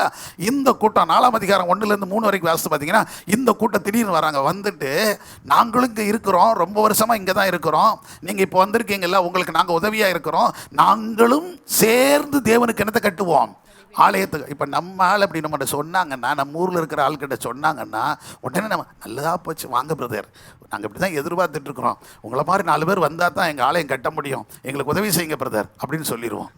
அவன் அதை சொல்லலை. அவன் என்ன சொன்னான் தெரியுமா, உங்களுக்கும் இதுக்கும் எந்த சம்மந்தம் கிடையாது, எங்கள் தேவனுடைய ஆலயத்தை நாங்களே கட்டுவோம். கரங்களை தட்டி கர்த்தரை மகிமைப்படுத்துங்க. உனக்கும் தேவனுக்கு என்ன கிடையாது, சம்மந்தம் கிடையாது. நீ குடிச்சிட்டு தண்ணி அடிச்சுட்டு பிரிச்சிருப்ப, நீ கஞ்சா வித்துக்கிட்டு இருப்ப, நீ களவாணித்தனம் பண்ணிட்டு இருப்ப, உன் காசு என் பணத்துக்கு என்ன செய்ய வேண்டியதில்லை, வேண்டாம். உன் செங்கலும் வேண்டாம், சிமெண்ட் வேண்டாம், நீ ஒன்றும் தரவும் வேண்டாம், நாங்கள் கட்டிக்கிறோம். உங்களுக்கு இதில் என்ன இல்லை, பங்கும் இல்லை பாத்திரமும் இல்லை, ஓடி போயிருங்கன்ட்டான். இவ்வளோ தைரியம் பாருங்க. அவங்கெல்லாம் அந்த இடத்துல ஒரு ஸ்டாண்டர்டாக இருக்கிறாங்க. அஃபீஷியலாக அங்கே அந்த ராஜ்யம், அதாவது அங்கே இருக்கிற மேதிய பெர்சிய ராஜ்யத்தில் அவங்களும் பொறுப்பாளராக இருக்கிறாங்க. பொறுப்பாளராக இருக்கிறவன் தான் வந்து கேட்குறான், நாங்கள் கட்டுறோம் அப்படின்னு சொல்லிட்டு, நாங்களும் சேர்ந்து ஆலயத்தை கட்டுவோம் அப்படின்னு சொல்லிட்டு. இவன் சொன்னான், நீங்கள் ஒன்றும் கட்டி கழிக்க வேண்டாம், எங்களுக்கு தெரியும், வாங்க உங்கள் ஜோலியை பார்த்து போயிருங்க அப்படின்ட்டான் டமார்னு. இப்போ இவங்களுக்கு கடுப்பு ஏறிடுச்சு. சொன்ன உடனே இவங்களுக்குள்ள என்ன வந்துருச்சு, கோபம், பயங்கர கோபம் வந்துருச்சு. நம்மளை பண்ண விட மாட்டாங்க அப்படின்னு சொல்லிட்டு உடனே அந்த ஆலயத்தை கெடுப்பதற்கு என்னெல்லாம் திட்டம் பண்ணாங்களோ பண்ணிட்டாங்க. அடுத்த வசனம் அப்படி தான் சொல்லுது. அந்த நீங்கள் 4ஆம் வசனத்துலேருந்து பார்த்தீங்கன்னா அதுக்கப்புறம் என்ன பண்ண விட்டுருக்குது, அவங்களுக்கு என்னென்ன தொந்தரவு படுத்தணுமோ அதை அத்தனையும் படுத்தினாங்க. படுத்தி கடைசி வசனம் நீங்க வாசிச்சு பாருங்க, அதுல 24ஆம் வசனத்தை வாசிங்களேன். அப்பொழுது எருசலேமில் உள்ள தேவனுடைய ஆலயத்தின் வேலை தடைபட்டு பெர்சியாவின் ராஜாவாகிய தரியு ராஜ்யபாரம் பண்ணின 2ஆம் வருஷம் மட்டும் நிறுத்தப்பட்டிருந்தது. எங்க தொடங்கினது? கோரேசின் காலத்தில் எரிசப்பட்டது, கட்டப்பட்டது. அதுக்கப்புறம் தரியு ராஜா காலத்தில் அவன் 2வது வருஷம் 2 வருஷம் ஆண்டுட்டான் தரியு. 2 வருஷம் வரைக்கும் என்ன தடைப்பட்டுருச்சு? தேவாலயம் கட்டப்பட்டது. எதனால? ஒரே ஒரு காரணம். எத்தனை வருஷமா? 16 வருஷம் கேப்புங்க. தேவாலயம் கட்ட முடியலை, பிரச்சனை நடந்துக்கிட்டே இருக்குது. எதனால? ஒரே ஒரு காரணத்தினால தான். செருபாபில் எடுத்த தீர்மானம் என்னன்னா, அந்நியர்களாகி நீங்கள் எங்கள் ஆலயத்தை என்ன செய்ய வேண்டியதில்லை, கட்ட விட, கர்த்தருக்கு நாங்கள் கட்டிக்கிடுவோம் அப்படின்னு 16 வருஷம் கேப். அவங்க யோசிக்கல, பல பிரச்சனைகள் இருக்குது. இதுக்கு நடுவில் நிறைய இருந்துச்சு. இவங்க மேலே பிராது பண்ணாங்க, இவங்களை கைது பண்ணாங்க, இவங்களை அது பண்ணாங்க, இது பண்ணாங்க, நிறைய இருக்குது, நிறைய காரியங்கள். நீங்கள் அதை எஸ்ரா நெகேமியால நிறைய வாசித்துக்கலாம். இப்படி நிறைய குழப்பங்கள் வந்துச்சு. இதற்கு நடுவில் இப்படி ஒரு பெரிய தடை, லாங் பீரியட், தேவாலயத்தை கட்ட முடியல, எல்லா தடையும் உண்டாயிருச்சு. இந்த சூழ்நிலையில தான் ஆண்டவர் 2 பேர் எழுப்புறார். ஒருத்தன் ஆகாய், இன்னொருத்தர் சகரியா. இந்த 2 தீர்க்கதரிசியும் கர்த்தர் எழுப்புறார். 5ஆம் அதிகாரத்தில் நீங்க வாசிச்சு பார்த்தீங்கன்னா 1ஆம் 2ஆம் வசனத்தில் சொல்லப்பட்டிருக்கிறது, அப்பொழுது ஆகாய் தீர்க்கதரிசியும் இதோவின் குமாரனாகிய சகரியா என்னும் தீர்க்கதரிசியும் யூதாவிலும் எருசலேமில் உள்ள யூதருக்கு இஸ்ரவேல் தேவனின் நாமத்திலே தீர்க்கதரிசனம் சொன்னார்கள். கரங்களை தட்டி கர்த்தரை மகிமைப்படுத்துங்க. இப்ப இவங்க 2 பேரையும் கர்த்தர் எழுப்பி விடுறார். இவங்க 2 பேரும் சேர்ந்து என்ன செய்யறாங்க? தீர்க்க தரிசனம் சொல்லுகிறாங்க. சத்தமுறையிலே சொல்லுங்க, இன்னும் சத்தமுறையிலே சொல்லுங்க. ஆமா, இவங்க சொன்னதுக்கு அப்புறம் இந்த தேவாலயம் என்ன செய்யப்படுகிறது? கரெக்டா எப்படி அப்படி நல்லா வாசித்து பாருங்க. என்ன தீர்க்க தரிசனம் சொன்னாங்க? ஆகாய் எடுத்துக்கிடுங்க, மறுபடியும் அங்கே ஆகாய்க்கு வாங்க. நான் சும்மா அப்படி இது மாதிரி சொல்றேன், இதெல்லாம் ரொம்ப ஆழமான டெப்த்தாக போகக்கூடியது. நான் மேலோட்டமாக உங்களுக்கு புரிகிற மாதிரி சொல்லிட்டு போயிடுறேன், நல்ல கவனிங்க. ஆகவே ஆகாய் தீர்க்க தரிசி வந்துருங்களேன். அந்த 2ஆம் அதிகாரத்தில் 7ஆம் வசனத்திலிருந்து 9ஆம் வசனம் வரைக்கும் வாசித்து பாருங்க. ஆகாய் தீர்க்கதரிசி என்ன சொல்றார் பாருங்களேன். சகல ஜாதிகளையும் அசைய பண்ணுவேன், சகல ஜாதிகளையும் அசைய பண்ணுவேன், சகல ஜாதிகளாலும் விரும்பப்பட்டவர் வருவார், சகல ஜாதிகளாலும் விரும்பப்பட்டவர் வருவார், இந்த ஆலயத்தை மகிமையினால் நிறைய பண்ணுவேன். இந்த ஆலயத்தை இவங்க கட்டிக்கிட்டு இருக்கிற இந்த ஆலயத்தை குறித்து சொல்ற, இந்த ஆலயத்தை மகிமையினால் என்ன செய்வேன்? நிறைய பண்ணுவேன். வெள்ளியும் என்னுடையது, வெள்ளியும் என்னுடையது, பொன்னும் என்னுடையது என்று கர்த்தர் சொல்லுகிறார். நல்ல கவனிங்க. ஒரு பக்கம் பெரிய தடை இருக்குது, பிரச்சனை இருக்குது. ஏன்னா ஆக்சுவலாக தேவாலயம் கட்டப்படும் போது அந்த தேவாலயம் கட்டுமணிப்பான பணிக்கான அத்தனை பொருளும் எங்கிருந்து கொடுக்கப்பட வேண்டும்? எங்கிருந்து தர வேண்டும்? பாபிலோன்ல இருக்கிறதான மேதிய பெர்சியா ராஜ்யத்தினுடைய கஜானாவில், அரசாங்க கஜானாவிலிருந்து கொடுக்கப்பட வேண்டும் என்று சொல்லி நினைச்சிருக்கிறாரு, சட்டம் போட்டிருக்கிறாங்க, எழுதி இருக்கிறாங்க. ஆனால் இவங்க குழப்பத்தினால, இவங்க இந்த மாதிரி பண்ணதுனால அதை விசாரிக்கும் போது தேவையில்லாத காரியங்களை பேசி பேசி செய்ய விட்டாமல் கெடுத்துட்டாங்க. என்னன்னா, இந்த ஜாதி எப்படிப்பட்டது? சன்பல்லாத்து தொபியாக்கள் இவங்க கூட இருந்தவங்கலாம் எப்படி பண்ணவங்கன்னா, இந்த யூதர்கள் சாதாரண ஆட்கள் அல்ல. இவர்கள் கட்டி எழுப்பிட்டா, தேவாலயம் கட்டப்பட்டால், அலங்கம் கட்டப்பட்டால் நம்ம ராஜ்யத்துக்கு எதிராகவே இவங்க என்ன செய்வாங்க? வருவாங்க. ஏன்னா நிறைய ராஜ்யங்களை இவங்க ஆண்டவங்க, அடிமைப்படுத்தினவங்க. அதான் அங்கே பிரச்சனையே. இவங்க எல்லாம் என்ன சொன்னாங்கன்னா, இவங்க ஏற்கனவே ஆண்டவன், பல ராஜ்யங்களை கட்டுக்குள்ளே கொண்டு வந்து வச்சவன். இப்படி நீங்கள் விட்டுட்டீங்கன்னா இவன் தேவாலயத்தை கட்டுவான், அலங்கத்தை கட்டி செட்டில் ஆகிட்டான, இராணுவத்தை பலப்படுத்துவான், அடுத்த நாடுகளை என்ன செய்வான்? தூக்கி உள்ளே போட்டுருவான். இப்போ நடக்குதா இல்லையா? அவன் சொன்னது பொய்யா உண்மையாங்கிறது பிரச்சனை இல்லை, இப்போ அது நடக்குதா இல்லையா? இஸ்ரேலுங்கிறது என்னதான்? குட்டியோண்டு நாடு. 48 தான் சுதந்திரம் கிடச்சிருக்குது. 1948 தான் என்ன கொடுத்தாங்க? சுதந்திரம் கொடுத்தாங்க. இஸ்ரேலுங்க ஒரு நாட்டுக்கு சுதந்திரம் கிடைச்சது, குடியுரிமை கிடைச்சிச்சு. ஆனால் 1948 இப்போ வரைக்கும் உலக நாடுகள் எல்லாமே எதை குறித்து என்ன செய்கிறாங்க? ஏன் எல்லா நாடும் வந்து யுத்தம் பண்ண போகிறாங்க? பெரிய பெரிய நாடுகள். இவன் ஒரு சின்ன கோடு தான். நீங்கள் இப்போ மேப் எடுத்து பார்த்தீங்கன்னா என்ன மட்டும்தான் இருக்கும்? ஒரு கோடு அளவு தான் இருக்குது, குட்டியோண்டு நாடு தான். ஆனால் இதை கண்டு எல்லாரும் பயப்படுறாங்கன்னா காரணம் என்ன? கோடிகளில் கூட மக்கள் கிடையாதுங்க, லட்சங்களில் தான் இருக்கிறாங்களாம். எவ்வளோதான் இருக்காங்க? 90 லட்சம் நம்ம தான் அவங்க இருக்காங்க. மக்கள் தொகை எவ்வளோதாங்க, கோடி கூட கிடையாது. நம்ம 6-7 கோடியை வச்சுக்கிட்டு நம்ம பயந்துட்டு கிடக்கோம். அவன் வெறும் எவ்வளோதான் வச்சிருக்கிறான்? 140 கோடி வச்சிருக்க இந்தியா இன்னும் பக்கத்து நாடுகளை பார்த்து என்ன செய்யுது? பயப்படுது. பாகிஸ்தானை கண்டா பயம், சீனாவை கண்டா பயம், ஸ்ரீலங்காவை கண்டா பயம், அந்த பக்கம் எல்லாரும் ஏன்னா என்ன நடக்கும்னு தெரில. ஆனால் அவன் இத்தனைக்கான தான் வச்சுருக்கான். வெறும் 90 லட்சம் மக்களை வைத்துக்கொண்டு உலக நாடுகளெல்லாம் கண்கள் எண்ணத்தோடு தான் விரல விட்டு ஆட்டிக்கிட்டு இருக்கிறான். இது தேவன் அவன் கொடுத்துருக்கிற அபிஷேகம். சத்தமாக இல்லையே சொல்லுங்கள். ஒரு அங்கீகாரம், அதிகாரம். அதான் சொல்கிறேன், இந்த சீக்ரெட் ஒரு அதிகாரத்தை கர்த்தர் கையில் கொடுத்துருக்கிறார். நல்ல கவனிங்க. இப்போ இதே பிரச்சனை அன்னைக்கு இருந்துச்சு. தேவாலயத்தை கட்டும்போது, அலங்கத்தை கட்டும்போது இவங்க குழப்பத்தை உண்டாக்கிட்டாங்க. நின்று போச்சு. 16 ஆண்டுகள் முழுக்க லாக். இந்த சூழ்நிலை இவங்க சொல்கிறாங்க, இந்த தேவாலயம் திரும்ப கட்டப்படும், இந்த ஆலயம் மகிமையினால் நிரப்பப்படும், வெள்ளியும் என்னுடையது, பொண்ணும் என்னுடையது. ஏன்னா எங்கே கடைசியான அடைக்கப்பட்டிருக்குது? எதை அடைச்சிக்கிட்டாங்க? அரண்மனையில் கொடுக்க வேண்டிய பணத்தை நெஞ்சாச்சு, அடைச்சாச்சு. வெள்ளியும் பொண்ணும் கொடுக்கல. அது இருந்தால் தான் ஆலயத்தை கட்ட முடியும், கொடுக்கல. இப்போ ஆண்டவர் சொல்கிறாரு, வெள்ளியும் என்னுடையது, பொண்ணும் என்னுடையது. கரங்களை தட்டி கர்த்தரை மகிமைப்படுத்துங்க. ஏங்க இது போகிற போக்கில் சொன்ன வார்த்தை இல்லை. இந்த வார்த்தைகளை போகிற போக்கில் அப்படி தீர்க்கதரிசி சொல்லிட்டு ஓடி போயிடல. அங்குள்ள சிச்சுவேஷன், இந்த கிரிட்டிக்கல் சிச்சுவேஷன், அந்த சூழ்நிலை எப்படி ஆலயம் கட்டப்பட முடியும்? எல்லாம் லாக் ஆயிடுச்சு, தடை உண்டாயிருச்சு.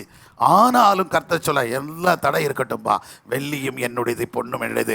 முந்தின ஆலயத்தின் மகிமையை பார்க்கிலும் பிந்தின ஆலயத்தின் மகிமை பெரிதாக இருக்கும். கரங்களை தட்டி கர்த்தரை மகிமைப்படுத்துங்க. என்ன அடைக்கட்டுங்க? எல்லா வாசல்களும் அடைக்கப்பட்டாலும் கர்த்தர் ஒரு புதிய வாசலை வைத்திருப்பார். சத்தமாக இல்லை சொல்லுங்க. என் வாழ்வாதாரத்துக்கானதான சரி, நமக்கு எல்லாம் அடைக்கப்பட்டுருச்சு, நான் என்ன செய்வேன்? யோசிக்காதீங்க. ஒரு புதிய வாசலை திறக்க கர்த்தர் இன்றைக்கு உண்மை உள்ளவராக இருக்கிறார். ஏன்னா அவர் கரத்தில் உங்களை யாரா வச்சிருக்கிறாரு? முத்திரை மோதிரமாய் வைத்து. பக்கத்தில் சொல்லுங்க, அவர் கரத்தில் முத்திரை மோதிரம். நீங்க எந்த வாசல் அடைக்கப்பட்டாலும் உங்களுக்கு ஒரு புதிய வாசலை கர்த்தர் திறந்து கொடுத்து கொண்டே இருப்பார். அல்லேலூயா. அது எந்த ரூபத்திலும் சரி, கர்த்தர் நடத்திட்டு போய்கிட்டே இருப்பார். ஆமென். எத்தனை பேர் விசுவாசிக்கிறீங்க? ஆமென். அதாங்க செருபாபேலுக்கு சொல்லப்பட்டது. முந்தின ஆலயத்தின் மகிமை பார்க்கிலும் பிந்தைய ஆலயத்தின் மகிமை பெரிதாக இருக்கும் அப்படின்னு சொல்லிட்டு அடுத்து இன்னொன்று சொல்றாரு பாருங்க, ரொம்ப அருமையா. அதே 2ஆம் அதிகாரம் 23ஆம் வசனத்தை வாசிங்க. சேனைகளின் கர்த்தர் சொல்லுகிறார், செயல்தியேலின் குமாரனாகிய செருபாபேல் என்னும் என் ஊழியக்காரனே, உன்னை நான் நாளிலே சேர்த்து கொண்டு உன்னை முத்திரை மோதிரமாக வைப்பேன். நல்ல கவனிங்க.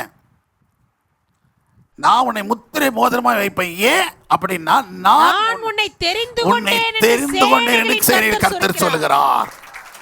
ஏன் உன்னை முத்திரை மோதிரமா வைக்கிறேன்? இந்த ஆலயம் என்ன செய்யப்படும்? கட்டப்படும். இந்த ஆலயம் முந்தின ஆலயத்தின் மகிமை பார்க்கல, இந்த பிந்தின ஆலயத்தின் மகிமை என்ன இருக்கும்? பெரிதாக இருக்கும். நான் உன்னை முத்திரை மோதிரமாய் தெரிந்திருக்கிறேன். நான் உன்னை இந்த ஜனங்களுக்கு நடுவில் ஜாதிகளுக்கு தெரிந்தெடுத்திருக்கிறேன்ப்பா. அல்லேலூயா. சும்மா யாருக்காவது போகும்போது சொல்லல, ஆண்டவர் தன்னால் தெரிந்து கொள்ளப்பட்டவனுக்கு அந்த அதிகாரத்தை கொடுக்கிறார். நீங்களும் நானும் கர்த்தரால் வேறு பிரிக்கப்பட்டவர்களானால், தெரிந்து கொள்ளப்பட்டவர்களானால் இந்த அதிகாரத்தை கொடுப்பார். இப்போ நல்ல கவனிங்க, அதை கண்டினியூ. அடுத்து என்ன நடக்குது அப்படின்னா, இவன் சொல்லிட்டு இவன் போயிட்டான். உன்னை நான் முத்திரை மோதிரமா கர்த்தர் வச்சிருக்காரு சொல்லிட்டாருப்பா, உன்னை தெரிஞ்சிருக்காரு, நீ தான் எல்லாத்தையும் செய்ய போறேன்னு சொல்றான். இப்போ இவனுக்குள்ள இன்னும் கொஞ்சம் டவுட் இருந்துகிட்டே தான் இருக்குது. என்னப்பா இப்படி சொல்றாரு, எல்லாம் அடைச்சு கிடக்கு, வெள்ளியும் கூட பொண்ணுங்கிற மகிமை அப்படி இருக்கிற இப்படி இருக்குன்னு சொல்லி ஆகாயத்திற்கு சொல்றானே, இது எப்படி நடக்கும் அப்படின்னு சொல்லி இவனுக்கு கேள்வி ஆயிடுச்சு. இப்போ சகரியா எழும்புறான். எலிம்பி 4ஆம் அதிகாரம் 6ஆம் வசனத்தை வாசித்து பாத்தீங்கன்னா அவர் சொல்றாரு, அப்பொழுது அவர் செருபாபேலுக்கு சொல்லப்படுகிறது கர்த்தருடைய வார்த்தை என்னவென்றால், பலத்தினாலும் அல்ல, எப்பா ஓம் பலத்தினாலும் அல்ல, உன்னுடைய பராக்கிரமத்தினாலும் அல்ல, தேவனுடைய ஆவியினாலே ஆகும். கரங்களை தட்டி, not by might and power but by the Spirit of God. Hallelujah. எவ்வளவு அழகா சொல்றார் பாருங்க. இவன் யோசிக்கிறான், என்னடா ஓம்பாட்டுக்கு தீர்க்கதரிசி சொல்ற, 16 வருஷம் அடைச்சு கிடக்கடா, நாங்க எப்படா கட்ட போறோம் தேவாலயத்தை, நீ தான் கட்டுவேன்னு சொல்ற, ஆலயம் மகிமையா நிரம்புன்னு சொல்ற, வெள்ளி எங்களுது பொண்ணு எங்களுது சொல்றேன்னு சொல்ற, நீ சொல்றல எப்படா, இதுல வேற என்ன சீக்ரெட் இருக்கா, என்ன வந்து முத்திர மோதிரமா வச்சிருக்கான்னு சொல்றையே, இதெல்லாம் எப்படா நடக்கும்? அப்பதான் இன்னொருத்தன் டக்குன்னு எழும்புறான். அவன் சொல்றான், இது பலத்தினாலும் நடக்காதுப்பா, பராக்கிரமத்தினாலும் நடக்காது, பரலோகத்தினுடைய ஆவினால நடக்கும். பக்கத்துல சொல்லுங்க, உங்க பலம் இல்ல, உங்க சக்தி அல்ல, ஆவியினாலே ஆகும். அல்லேலூயா. நம்ம பலத்தால் ஆகும் நினைச்சா நடக்காது. நம்ம பலத்தாலேயோ நம்ம பராக்கிரமத்தில் நடக்க நடக்காது. நம்ம பராக்கிரமசாலியா இருக்கலாம், நம்ம பலசாலியா இருக்கலாம், பட் இட் இஸ் வேஸ்ட். அல்லேலூயா. அதனாலதான் சொல்லப்பட்டிருக்கிறது, பவுல் அப்போஸ்தலன் சொல்றான் 1 தீமோத்தேயு 4ஆம் அதிகாரத்துல 8ஆம் வசனம் சொல்லப்பட்டிருக்கிறது, சரீர முயற்சி அற்ப பிரயோஜனம் உள்ளது, தேவ பக்தியானது இந்த ஜீவனுக்கும் இதற்கு பின்வரும் ஜீவனுக்கும் இதற்கு பின்னாடி வரப்போற அந்த நித்திய ஜீவனுக்கும் வாக்குத்தத்தம் உள்ளதாகையால் எல்லாவற்றிலும் பிரயோஜனம் உள்ளது. எல்லாவற்றுக்கும் பிரயோஜனம் உள்ளது. நல்லா கவனிச்சிட்டீங்களா? சரீர முயற்சி எப்படிப்பட்டது? அற்ப பிரயோஜனம். நான் படிச்சிருக்கிறேன், எனக்கு இருக்கு, திறமை இருக்குது, வேஸ்ட்ன்றார் ஆண்டவர். எனக்கு சரீரத்தில் பலன் இருக்குது, நான் எதையும் சாதிக்க முடியும், வேஸ்ட்னு சொல்றார். இதெல்லாம் அற்ப பிரயோஜனம்பா. பராக்கிரமத்தினாலும் அல்ல, பலத்தினாலும் அல்லங்க, தேவ நினைச்சா மட்டும்தான் நடக்கும். என் பெருமை நம்ம இருந்தேன்னா அழிஞ்சு போயிடுவேன். நான் படிச்சிருக்கேன், நான் பட்டதாக இருக்கேன், எனக்கு பணம் இருக்குது, எனக்கு பொருள் இருக்குது, இதெல்லாம் தூக்கி தூர போட்டுருங்க. கர்த்தர் நினைச்சா மட்டும்தான் வாழ்வு. சத்தமுறை இல்லை சொல்லுங்க. அவர் நினைச்சா புழுதியிலிருந்து தூக்கி எங்கே உட்கார வச்சிருவாரு? சிங்காசனத்தில் உட்கார வச்சிருவார். அல்லேலூயா. சத்தமுறை இல்லை சொல்லுங்க. அதுதான் அவன் சொல்றான், பலத்தினாலும் அல்ல, பராக்கிரமத்தினால, ஆனா ஆவியினாலே ஆகும். அப்படி சொல்லிட்டு, செருபாபேலே, உனக்கு முன்பாக இருக்கிற அந்த பெரிய பர்வதம் சமபூமியாக மாறும். கரங்களை தட்டி, உன் முன்னாடி இருக்கல அந்த பிரச்சனை, உனக்கு முன்னாடி இருக்கல அந்த பாடு, 16 வருஷம் நீ ரத்த கண்ணீர் வடிச்சுக்கிட்டு இருக்காயே, போராடிக்கிட்டு இருக்காய். ஏன்னா முழு இஸ்ரவேலுக்கு இவன் யாரு? தலைவன். எல்லாரும் யார்கிட்ட தான் கேள்வி கேட்பாங்க, என்னையா இப்படி நடந்துருச்சு, என்னையா இப்படி ஆயிப்போச்சு அப்படின்னு சொல்லுவாங்க. இவன் தானே தலைவன், அவனை தானே சொல்லுவாங்க. ஒரு வார்த்தை சொல்லியிருந்தா அங்கே 4 பேர் தூண்டி விடுவான். அன்னைக்கு அவங்க வந்து கேட்டாங்கப்பா, இந்த ஆள் வாயை வச்சுட்டு சும்மா நடந்துருக்கலாம்ல, வாங்க வாங்க கட்டுவோன்னு சொல்லியிருந்தா அழகாக கட்டின 15 வருஷத்துக்கு முன்னாடியே நம்ம எங்கே ஆயிருப்போம்? கோயிலை கட்டி எப்போமோ தேவனை ஆராய்ச்சி போயிருப்போமப்பா சொல்லியிருப்பானா இல்லையா? எத்தனை பேர் இருப்பாங்க தெரியுமா? யூதர்களுக்குள்ள எத்தனை பேர் சொல்லியிருப்பான், அதை பேசியிருந்திருப்பான். அப்போ எத்தனை நிந்தனைகள் வந்திருக்கும், எத்தனை அவமானங்கள் வந்திருக்கும். ஆண்டவரே, உண்மையில நான் வைராக்கிய வச்சதுக்கு இவ்வளோ பெரிய ஆபத்தா அப்படின்னு அவன் யோசிச்சிருப்பான். இப்போ தான் அவன் சொல்கிறான், உனக்கு முன்னாடி இருக்கிற பெரிய பர்வதம். சொல்லுங்களேன் பக்கத்தில் பார்த்து, உங்கள் முன்னாடி இருக்கிற பெரிய பர்வதம். பெரிய பர்வதம் என்னங்க? என்னது? அது எவ்வளோ பெரிய மழையாக இருந்தாலும் சரி, தடை என்ன தடையாக இருந்தாலும் இயேசுவின் நாமத்தில் இப்பொழுது அது முறியடிக்கப்படும், விழும். அது பொருளாதார பிரச்சனையா இருக்கலாம், சரீர பலவீனமான பிரச்சனையா இருக்கலாம், படிப்பு வரல ஞானம் இல்லாத பிரச்சனையா இருக்கலாம், வேலை கிடைக்கலங்கிற பிரச்சனையா இருக்கலாம், ஏற்ற துணை கிடைக்கலங்கிற பிரச்சனையா இருக்கலாம். எந்த பிரச்சனை எதுவானாலும் சரி,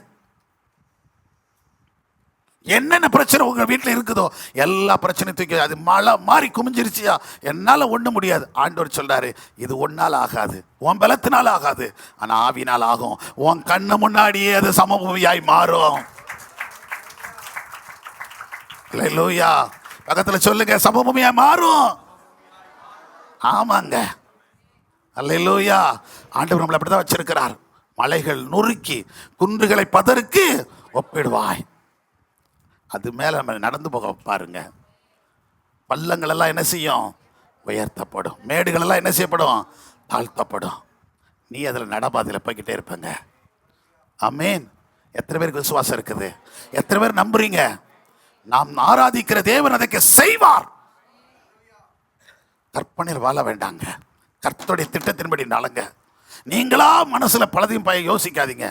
ஆண்டவர் செய்ய நினைச்சிட்டானே எவனும் தடுத்து நிறுத்த முடியாது. கர்த்தர் செய்வார். இப்பதான் இந்த செருபாபேலுக்கு இன்னொரு வார்த்தை சொல்றான் பாருங்க. அந்த 9:10 நீங்க வாசித்து பார்த்தீங்கன்னா அதே அதிகாரத்தில் சொல்றாரு, செருபாபின் கைகளே இந்த ஆலயத்துக்கு என்ன போடும்? அஸ்திவாரம் போட்டது அவன் கைகளே இதை கட்டி முடிக்கும். ஐயா பக்கத்துல சொல்லுங்கப்பா, சொல்லுங்கம்மா, ஐயா சொல்லுங்கய்யா. நீங்க தொடங்கினதை நீங்களே முடிச்சிருவீங்க.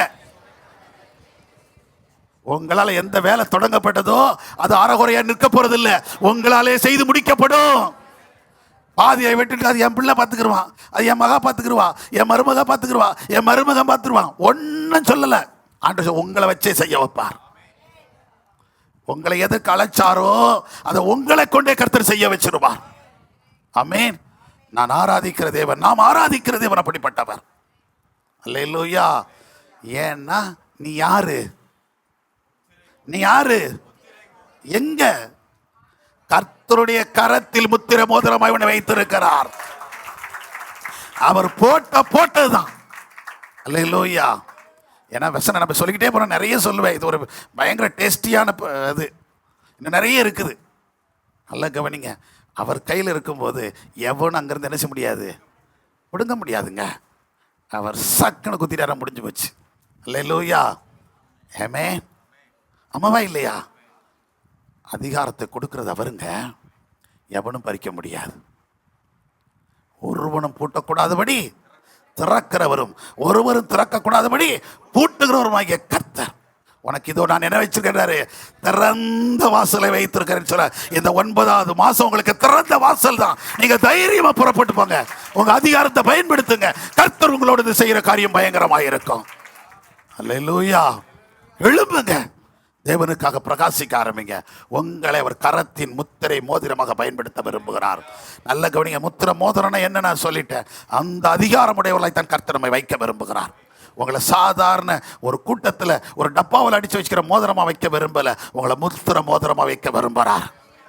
நீ எங்க இருக்க வேண்டியவல்ல, எங்க இருக்க வேண்டியவல்ல, டப்பாக்குள்ள இருக்க வல்ல. நிறைய மோதிரம் எங்க இருக்குது? எங்க இருக்குது? லாக்கர்ல இருக்குது. நிறைய மோதிரம் வீட்டில் எதுக்குள்ள இருக்குது? டப்பாக்குள்ள அடைச்சிட்டோம், பீரோக்குள்ள வச்சிருக்கோம். உன்னை கர்த்தர் அப்படி வைக்க விரும்பல. அநேகருக்கு அதிகாரமுடையவனாய் கர்த்தர் பயன்படுத்த விரும்புகிறார்.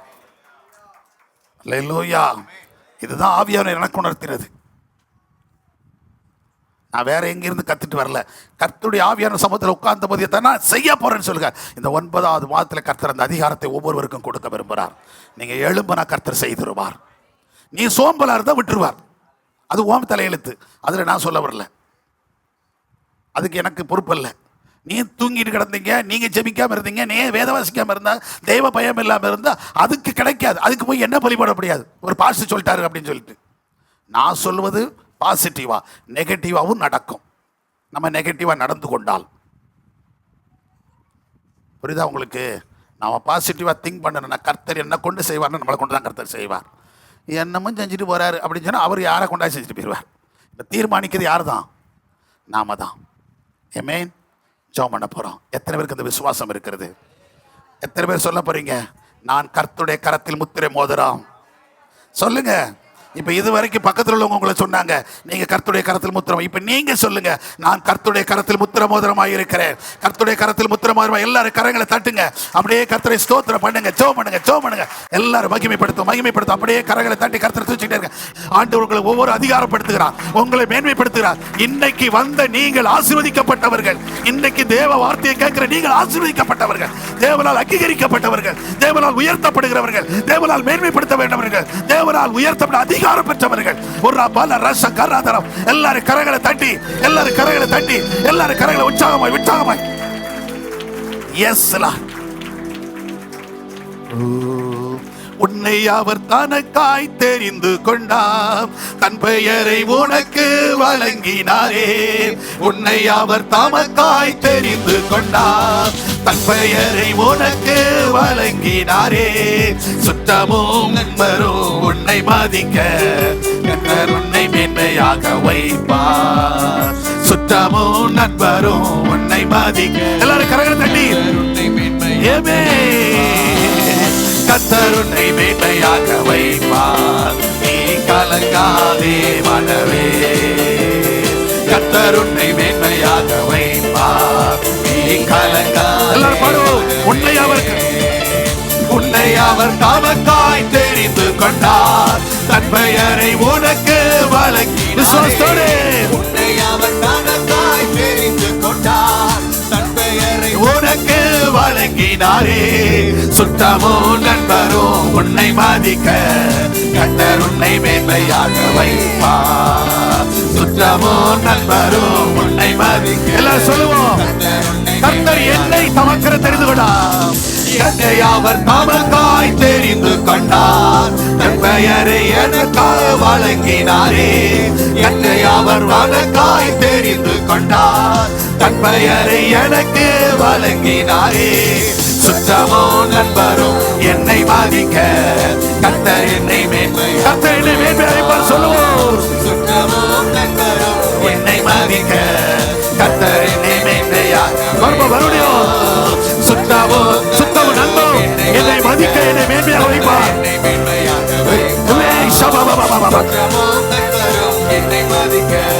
கர்த்தர் என்னை மேன்மையாக வைப்பார். சுற்றமோ நண்பரோ என்னை மதிக்க கர்த்தர் என்னை மேன்மையாக வைப்பார்.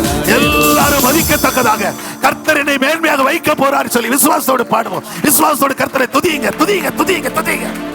இதுதான் இந்த மாதத்தில் உங்களுக்கு கர்த்தர் கொடுக்கிற வார்த்தை.